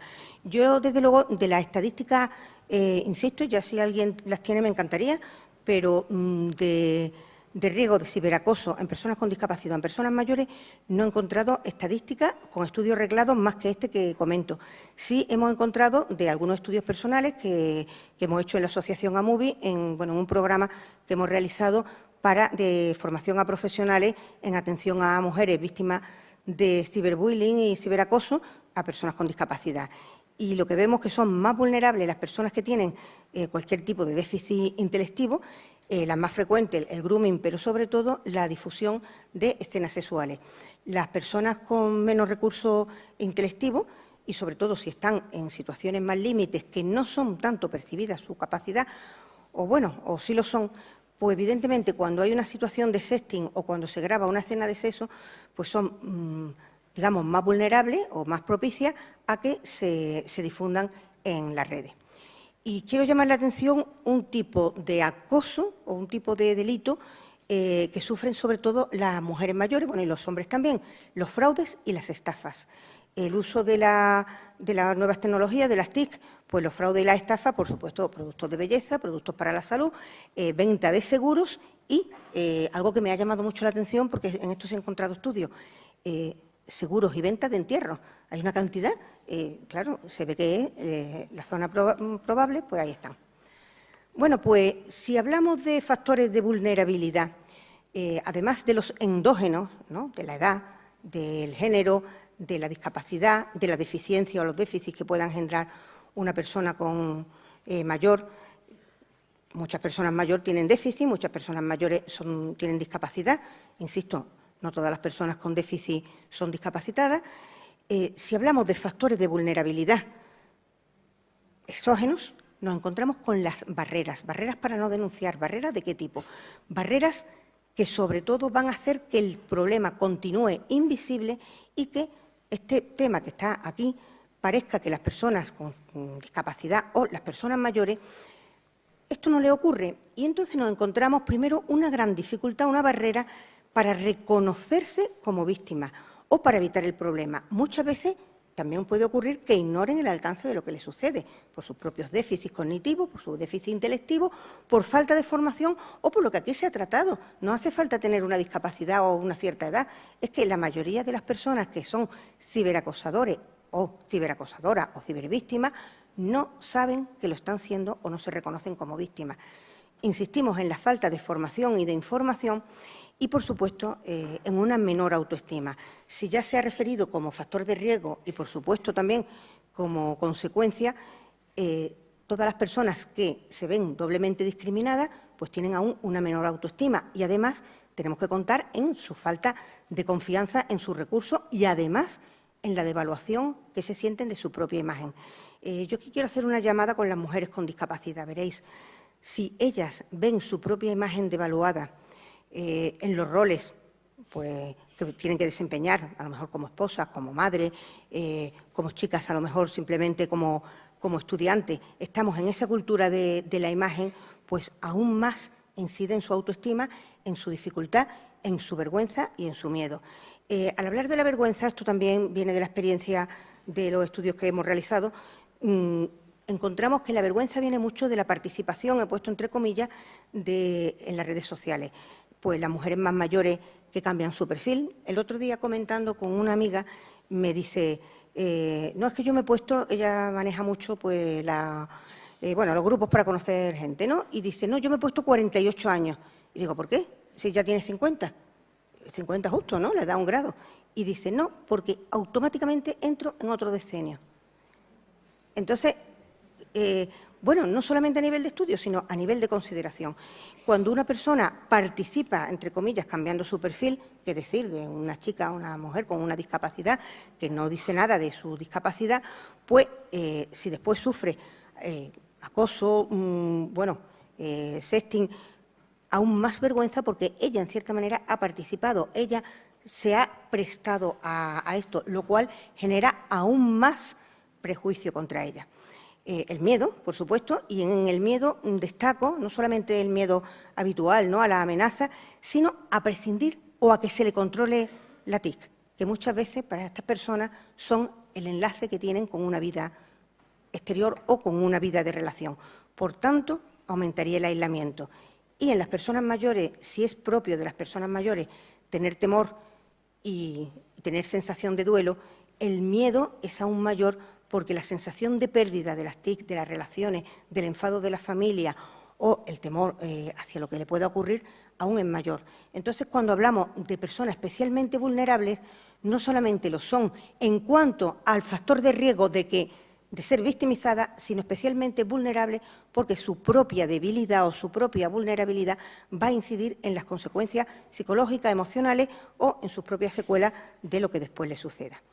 Bueno, continuamos la falta de autonomía, dificultad para acceder o entrar en contacto con el sistema jurídico y asistencial y, por supuesto, la victimización secundaria, donde estamos todas las personas que trabajamos pues, intentando ayudar, pero que a veces victimizamos, no voy a decir queriendo, por supuesto, nadie quiere victimizar aún más, pero también sin querer, ¿no?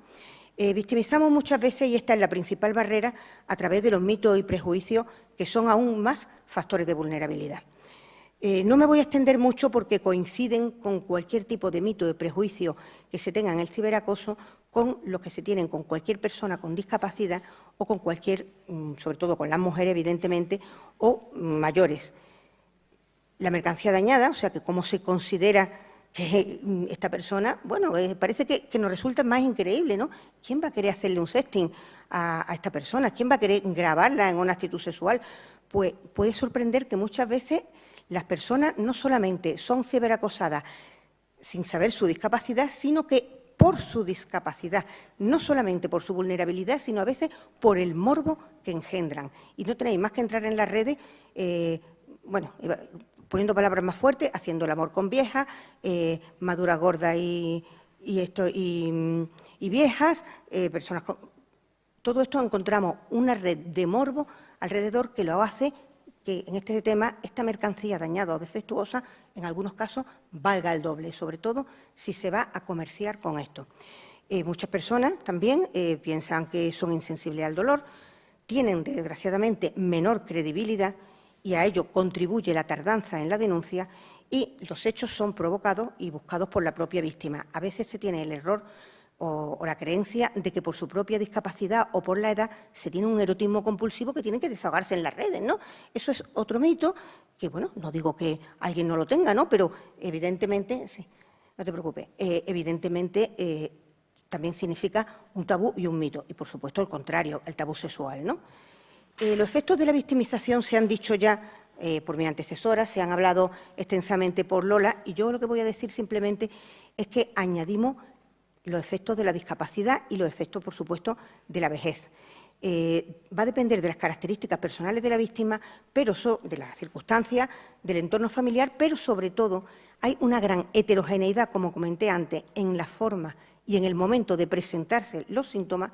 No siempre pueden predecirse las secuelas y la víctima, a veces, la mayoría, se presenta asintomática. Dentro de todos los elementos y todos los indicadores emocionales, comportamentales o que podamos encontrar o psicológicos, yo os quiero llamar la atención sobre la agravación o desestabilización de esta persona y en los pasos atrás de lo conseguido. La pericial forense, la ha hablado también antes mi compañera Celia, que la felicito de verdad, y yo quiero llamar la atención aquí también las dificultades de las periciales en la evaluación del testimonio, en determinar la capacidad de la víctima y en su efecto y secuela.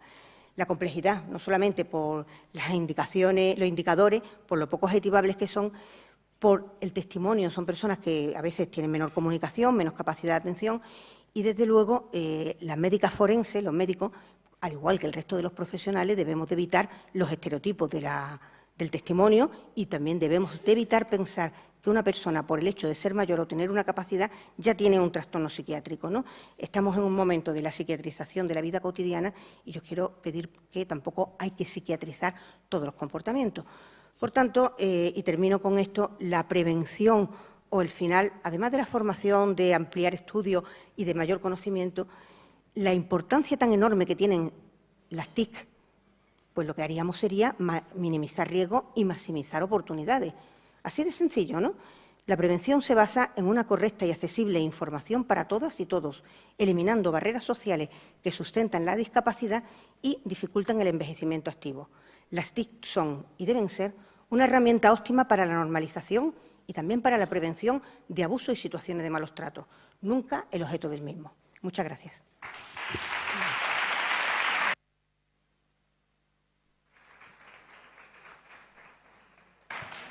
Bien, muchísimas gracias, María Ángeles. Yo siento muchísimo hacer de moderadora el papel este malo de pasar el papel para cortar, cuando además es tan interesante la intervención porque transmite una sensibilidad hacia la discapacidad, que yo, que trabajo también esa materia, el mundo de la discapacidad es muy desconocido. Incluso yo a los alumnos le intento explicar y diferenciar discapacidad e incapacitación y es que les cuesta porque es un mundo muy desconocido para ellos y hay que hacer esa labor de sensibilización. Bien, yo he pasado el papelito y a María Ángeles, me tiene que disculpar María Ángeles, pero yo quiero dar la oportunidad de que puedan hacer intervenciones, preguntas, si hay alguna. Allí ya veo una, si le pueden pasar el micrófono.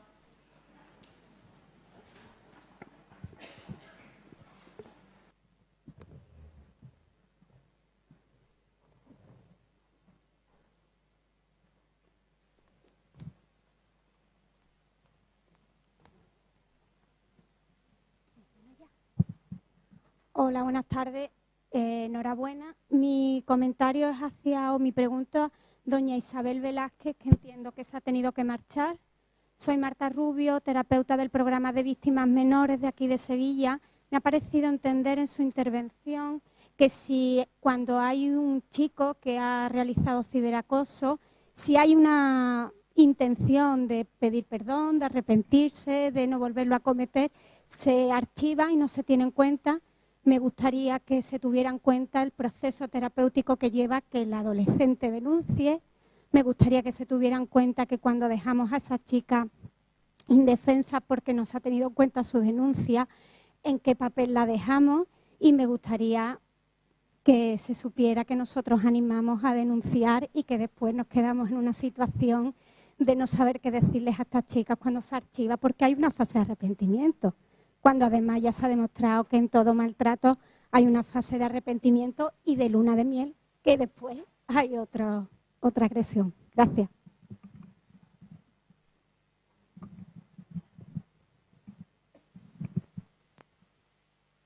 No estando Isabel, pero bueno, pero agradecemos su intervención. ¿Alguna otra?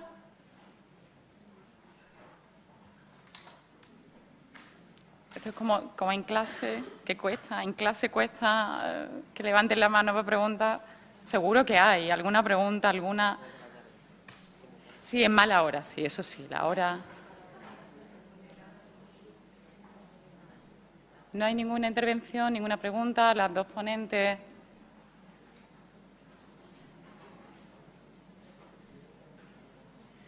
Bueno, pues quedamos emplazados a las 4, ¿no? En la mesa siguiente. A las 4 de la tarde nos vemos aquí de nuevo. Gracias.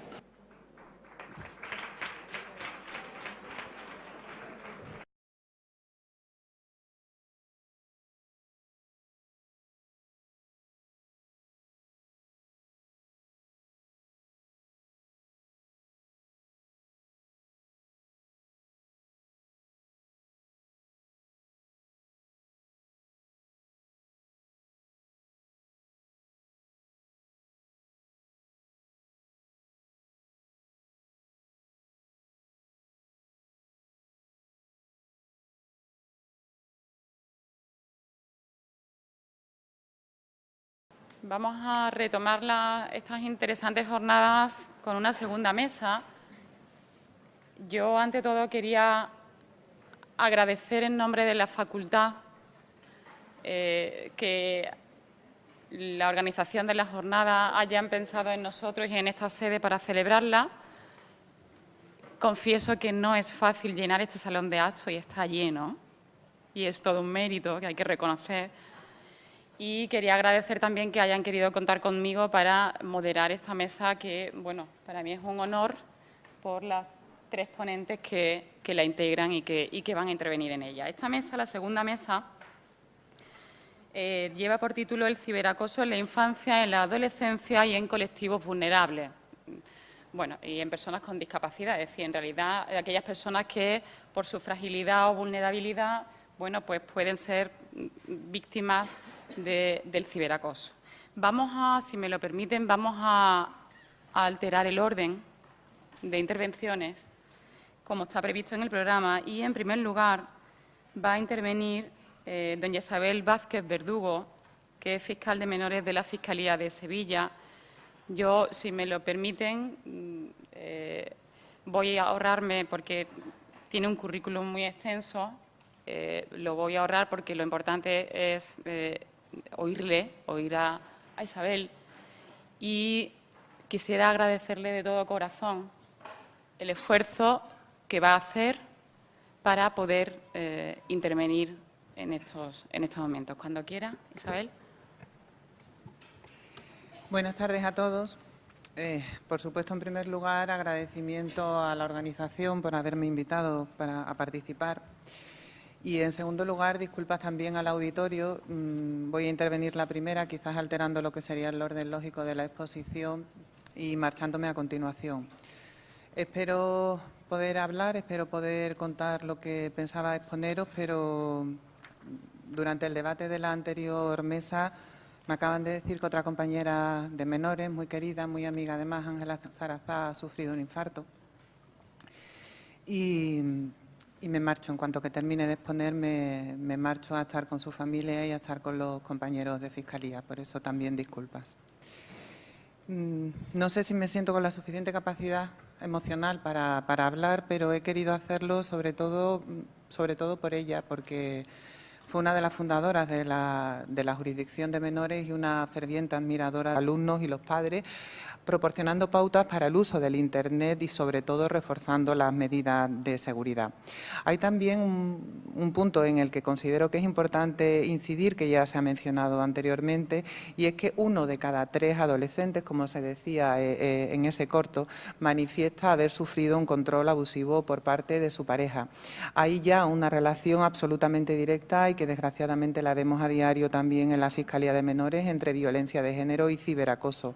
Hay control a través del móvil, hay la práctica del sexting sin percatarse de las consecuencias, porque son esas fotos de contenido sexual que se remiten voluntariamente por una persona, normalmente una chica, se remiten en concepto de fidelidad y luego se utilizan bajo el prisma del acoso machista. Se ha detectado también que hay un 28% de menores, de chicas adolescentes que denuncian ya esa violencia de género a través del ciberacoso. Por supuesto, la otra vertiente, aparte de la violencia de género, sería el sufrimiento de las humillaciones a través de las redes sociales en los centros educativos. El problema con el que contamos es que se generaliza la conectividad entre los niños y adolescentes y eso provoca que la problemática vaya al alza. Hay ya, igual que veíamos, un incremento de la violencia de género a través de las redes sociales, también hay un incremento del acoso tradicional a través de esas redes tradicionales.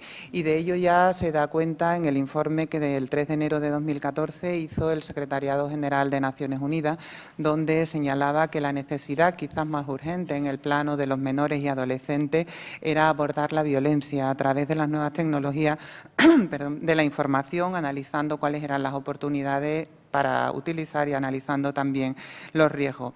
Pero sobre todo de lo que se trata es de detectar y de ser conscientes, y eso también lo vemos a diario en menores, que está emergiendo una generación que basa todo el conocimiento y todo el contacto con las personas a través de las redes sociales. Es su forma de comunicarse y eso lo que requiere no es otra cosa que una serie de políticas sociales, económicas, para que aumenten las competencias de los jóvenes en el uso de las redes sociales y sobre todo en que vean las consecuencias, los riesgos. Es muy fácil conectarse, pero es muy fácil también sufrir daños a consecuencia de esos riesgos y hay que ser consciente de que cuando entras en una red, y voy a llamar red a cualquier tipo de esas nuevas tecnologías, de las TIC, estás dejando tu privacidad al aire y estás exponiendo tu intimidad a todas las personas.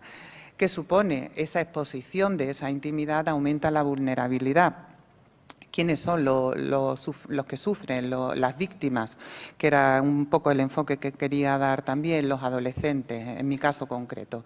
Adolescentes vulnerables van a ser prácticamente todos, pero en particular también todo aquel que es diferente. Y es diferente el que sufre una discapacidad, el que pertenece a una etnia diferente, a una cultura diferente o simplemente tiene una forma de expresarse, de vestir o un rasgo físico en nuestro trabajo, y que yo creo que es la premisa inicial, el factor individual de riesgo es la necesidad de dominar y controlar a otra persona.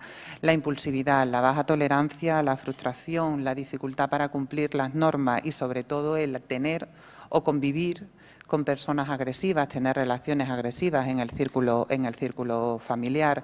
Los niños, los adolescentes son esponjas, reproducen, ya lo sabemos por el síndrome de la mujer maltratada, los hijos de maltratadores suelen ser maltratadores también, y me temo que cuando se convive en un ámbito familiar de relaciones enormemente agresivas, una forma de manifestar esa agresividad puede ser ese acoso. Las consecuencias en la víctima gravísimas, estado emocional negativo, ansiedad, baja autoestima e incluso intentos de autolisis, en algunas ocasiones también llegados a consumar. Como datos estadísticos que pueden resultar muy interesantes para situar el tema y que se ha basado en un análisis de varias fiscalías de reforma de menores, el 73% de los ofensores y el 62% de las víctimas tienen entre 14 y 15 años. El 43% cursa entre segundo y tercero de la ESO, el 56% de las víctimas son chicas, el 70% de los ofensores, para ellos, es su primer contacto con la justicia juvenil, es decir, empiezan por ahí, con lo cual es también muy importante las consecuencias que a esa acción le demos para que no vuelvan a repetirse, y el 16% de las víctimas ha tenido a consecuencia de estos actos que demandar atención en la salud mental. Un dato que a mí me preocupa además enormemente y dentro de esta estadística es la percepción del riesgo. Según un informe de la Delegación para la Violencia de Género, el 58% de los adolescentes no percibe el riesgo. En los casos de ciberacoso, en cualquiera de esas vertientes que yo os he manifestado, pero es que el 28% no considera una conducta de riesgo responder a un mensaje en el que le insultan, el 49% no considera peligroso quedar con alguien al que acaban de conocer, entre comillas, por Internet, el 35% de los chicos tampoco considera peligroso responder a un mensaje en el que le ofrecen algo, e incluso el 49% de las chicas no ven ningún riesgo en enviar fotos de contenido sexual. Respecto a los procedimientos, normalmente se van a derivar a lo que llamamos el procedimiento de solución extrajudicial, que luego os explicaré ya más brevemente. El 42% restante, el 48% restante, ya por la mayor gravedad de los hechos, suelen ir a medidas de medio abierto, con libertad vigilada o prestaciones en beneficio de la comunidad. Esas serían todas esas premisas básicas y esos aspectos penales que hay que señalar, pero la pregunta ahora es cómo respondemos penalmente para abordar este conflicto, cómo actuar ante un caso de acoso. En primer lugar está la responsabilidad de los padres de la justicia restaurativa. Y yo creo que ella se merece que se haga todo el esfuerzo suficiente para explicar qué es lo que hacemos y, sobre todo, que lo que hacemos funciona. Terminaré, si puedo, con unas estadísticas que os demostrarán con datos que muchas veces es lo que necesitamos, que efectivamente la justicia juvenil funciona. La idea de la exposición intenta estar estructurada en 3 bloques. En una primera, a partir de una serie de premisas básicas que creo que se ha hablado, en cierto modo, en la anterior mesa. En segundo lugar, hablaros de lo que es el ámbito penal, extendiéndome un poco más quizás de lo que ha hecho mi compañero, que particularmente se ha centrado en el child grooming, donde el agresor suele ser adulto. Y en tercer lugar, creo que es imprescindible que hablemos de qué hace en estos casos la Fiscalía de Menores y qué es la jurisdicción de menores y cómo afrontamos estos supuestos. Las premisas básicas de las que hay que partir son conocidas por todos, pero por obvias entiendo que no hay que dejar de decirlas. Las nuevas tecnologías, las redes sociales suponen el uso de anónimos, de seudónimos, de alteraciones del lenguaje y sobre todo de cambios en las identificaciones. Los adolescentes, sin lugar a dudas, son muy sensibles a todas esas valoraciones sociales negativas y hay encuestas donde incluso los propios adolescentes, entendiendo por tales entre 14 y 18 años, definen como más perjudicial el ciberacoso que el acoso tradicional, cuerpo a cuerpo. Sobre todo el peligro que ello supone es que no saben quién es el acosador cuando se efectúa a través de una red social, cuando se efectúa a través de las llamadas nuevas tecnologías, y eso se deriva en que tampoco sepan en quién puedan confiar, disminuye la confianza entre los compañeros y, por supuesto, se genera un ambiente hostil que deriva también en una hostilidad incluso en el ámbito familiar. Por otro lado, la posibilidad de intercomunicación a nivel, como decía el primer ponente, a nivel ya internacional, a nivel mundial, genera una mayor incertidumbre porque no se conoce a quién va a llegar la información y tampoco se conoce cuándo va a llegar esa información. No son extraños los casos que en Fiscalía de Menores nos llegan de supuestos de acosos, de supuestos de vejaciones o de supuestos de suplantaciones de personalidad que se han sufrido, por ejemplo, cuando se ha estado cursando estudios en un centro escolar determinado y al cambio de centro escolar esas fotografías o esas difamaciones siguen circulando. Eso, como digo, genera una gran incertidumbre. La única solución que este tema tiene, yo lo cifro en 3 puntos, es la información, la formación y la sensibilización. Información de cuáles son los riesgos del uso de las nuevas tecnologías y fomentar sobre todo un uso responsable y un comportamiento cívico entre todos los alumnos, y sobre todo información no a los alumnos en exclusiva, porque es algo en lo que debemos estar implicados todos los colectivos, los profesores, los básicos que le determina, que le caracteriza. Es curioso también que sean las chicas las que son más a menudo víctimas de acoso, pero también son más a menudo las autoras de los acosos a través de las redes sociales, quizás por las propias características de la forma de manifestar la agresividad que pueda tener la chica sobre el chico. Hay un dato muy preocupante, un dato estadístico muy preocupante que yo creo que sobre todo es preocupante para los padres y en consecuencia para los operadores jurídicos cuando nos llegan a nuestras manos, y es que el 76% de los menores de 11 a 14 años utilizan habitualmente a diario todas las redes sociales y las mensajerías instantáneas. Como prácticas abusivas en la red, aparte del child grooming que han hablado antes, tenemos el clásico, el ciberacoso, que se va a producir entre iguales, que implica el uso de esas nuevas tecnologías para realizar una conducta hostil, repetida, deliberada, con la intención de hacer daño a otro. El sexting, que es la difusión o publicación de esas fotografías o ediciones digitales de contenido sexual remitidas voluntariamente por una persona y que derivan normalmente, casi siempre, en presión, en chantaje, en amenaza y, por tanto, en la comisión de tipos delictivos. El happy slapping, que también está dándose en numerosos casos, que es la acción que se realiza en grupo contra una persona, por parte de menores, contra una persona no identificada, contra una persona a la que no conocen de nada, a la que agreden también sin motivo aparente, lo firman con teléfonos móviles y lo difunden a través de las redes sociales.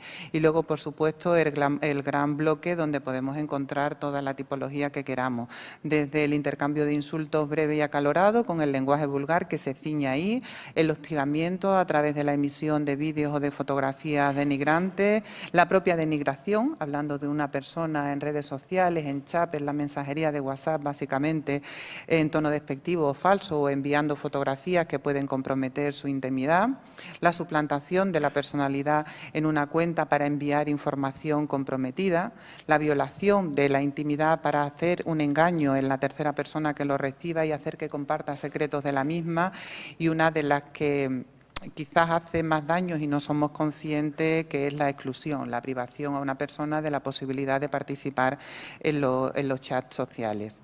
Las agresiones son todas, como vemos, agresiones electrónicas, y normalmente aquí el ofensor se mueve por razones de rabia, de envidia, de venganza o, más gravemente, por emociones negativas tras una ruptura sentimental. Enlazamos aquí de nuevo con la violencia de género. Como factores de riesgo, como los genéricos, la accesibilidad, la distorsión del tiempo, la intensidad, la rapidez para contactar, la intimidad acelerada, que parece que es lo que se busca en la actualidad, y sobre todo la facilidad y la impunidad que aparentemente ello conlleva. No se ve a la víctima y parece que entonces sea más fácil agredirla. como factores individuales, que eso sí se observan diariamente